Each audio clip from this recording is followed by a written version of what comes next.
السلام عليكم ورحمة الله وبركاته. مرحبا بكم معايا من جديد في عالم ريم الحاج. ان شاء الله كما كتشوفوا اليوم الوصفة ديالنا هي الفقاس بطريقة مغايرة كما غادي تشوفوا معايا، وكنتمنى ينال اعجابكم وتبعوا معايا باش تعرفوا المقادير وطريقة التحضير وفرجة ممتعة.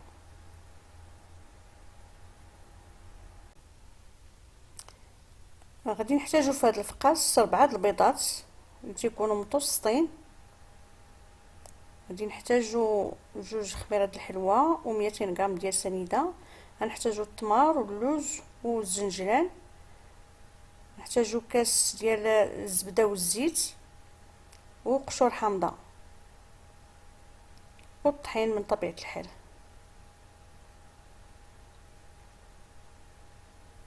اول حاجه كنديرو قبصه د الملح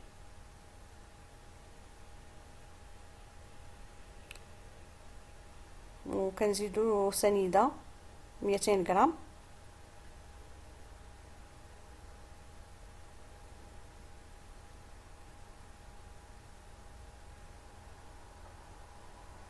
نقدروا هاد المقادير نخلطوهم في الخلاط الكهربائي او بيدينا كما غادي ندير انا. صافي كنخلط ديك السنيده مع البيض حتى كيتخلطوا لنا مزيان.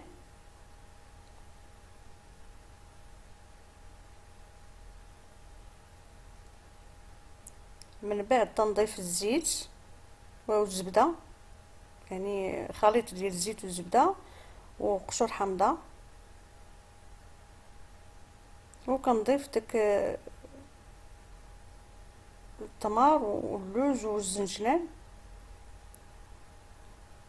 وكنخلطهم باش يتسجموا لينا العناصر، باش ديك التمر ما تجمع ليناش في بلاصه واحده، واللوز كذلك والزنجلان كنخلطهم مزيان.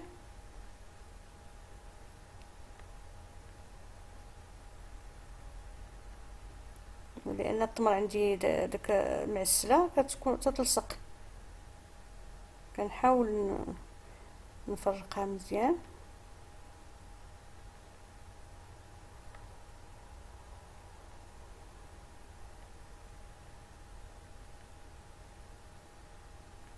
وكنضيف الطحين ديالي تدريجيا باش نتحكم في القوام ديال العجينه، لان العجينه ما خصهاش تكون قاصحه بزاف، داكشي باش الفقاس يطرطق لينا في الفران. درنا في الفران العجينه خصها تكون ما خفيفه ما قاصحه.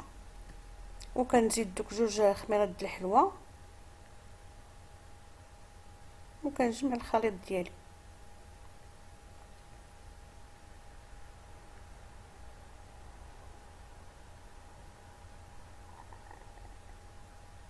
والطحين تيبقى حسب الخليط وحسب النوعيه ديالو. صافي كنجمع العجينه ديالي كما قلت، ما تكونش قاصحه وما تكونش خفيفه، وكنصنع منها كويرات. الا بغيتهم كبار كنديرهم كبار، بغيتهم صغار كنديرهم صغار، على حسب الفقاس كما بغيناه كبير ولا بغيناه صغير. صافي كندير نصنع منها حرابيل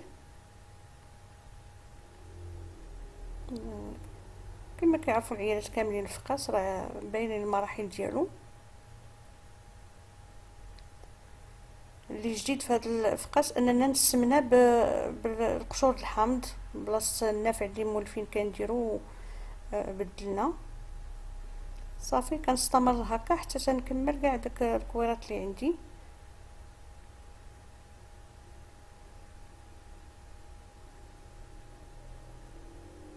كنهز صفار بيضه وتنخلطها مع خنيشه ديال القهوه سريعه الذوبان، او كنديرو الكاكاو حتى هو كيجي مزيان. انا درت القهوه سريعه الذوبان وكنبقى ندهن دوك الحرابيل ديالي.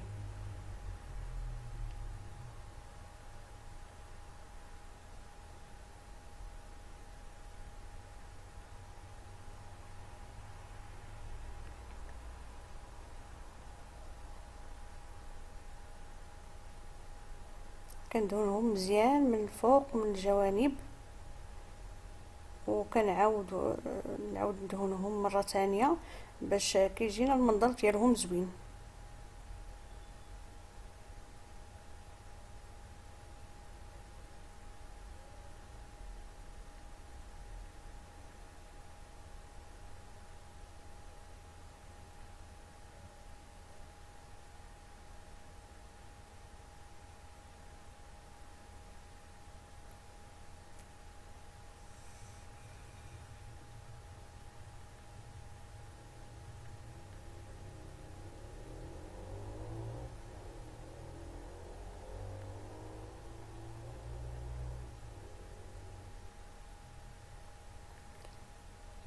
وكنهز فرشيطه وكندير هكا خطوط او اي شكل بغينا تنديروه.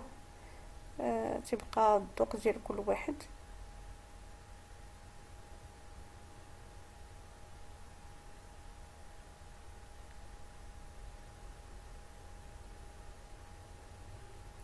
حتى كنساليه وكندخل تنديروه في الفران بارد، ما كنشعلوش ليه لان الشعل ليه تيطرطق. كنديروه في الفران بارد، كنديروه من العافيه من التحت مهيله حتى كيطيب لينا على خاطرو، نشوفوه تنفخ وكنحيدوه وكنشعلو ليه من الفوق عاود شويه عاد نحيدوه. هانتوما كما كتشوفوا بعد ما طاب راه كنهزو زيف فازك او فوطه او اي حاجه عندنا وكنغطيوه باش رجع فيه داك الصهد ويرطب لينا فاش كنقطعوه ما يتكسرش لينا، وتنخليوه ليله كامله حتى الصباح حتى نقطعوه كما غادي تشوفوا معايا هنا. ما فيهش القشور بزاف. هانتوما كما تشوفوا كنديروا موس ماضي وتنقطعوه بهذه الطريقه هذه اللي كتشوفوا معايا حتى كنسالي الفقاس ديالي كامل وكنستفو في لاطا وتنعاود نطيبو مره اخرى. هانتوما كما كتشوفوا معايا هما كيجي الفقاس ديالي. دوك الطريفات ديال التمر ودوك الطريفات ديال اللوز كيكون باين فيه. وها هو منين طاب.